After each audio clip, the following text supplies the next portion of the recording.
गेल्या काही दिवसांपासून महाराष्ट्रावर पावसाचं संकट कायम आहे। कोकण, विदर्भ आणि पश्चिम महाराष्ट्रात पावसानं अक्षरशः हाहाकार माजवलाय। जनजीवन विस्कळीत झालेलं असून अनेक ठिकाणी पूरसदृश्य परिस्थिती निर्माण झाली आहे। हवामान विभागानं पुढील काही तासांसाठी अनेक जिल्ह्यांना रेड आणि ऑरेंज अलर्ट जारी केलेले आहेत।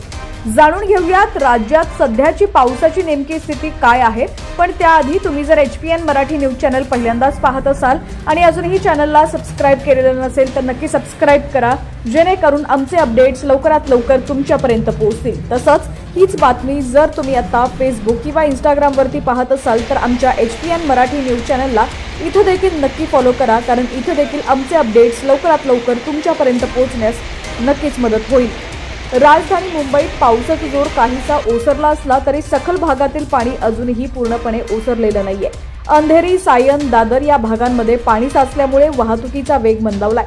मध्य आणि पश्चिम रेल्वेची वाहतूकही 10 ते 15 मिनिटं उशिरानं सुरू आहे।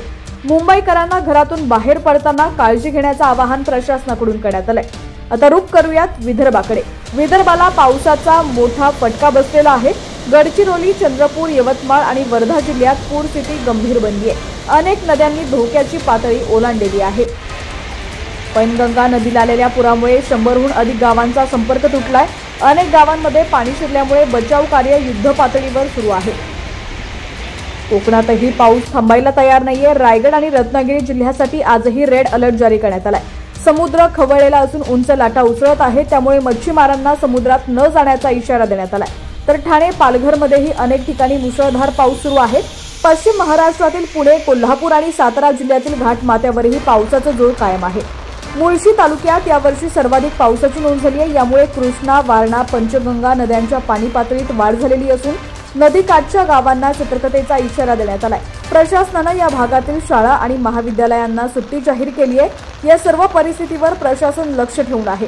नागरिकांनी सतर्क राहावं आणि प्रशासनाच्या सूचनांचं पालन करावं असं आवाहन करण्यात आलेलं आहे। पुढील अपडेटसाठी पाहत रहा HPN मराठी न्यूज।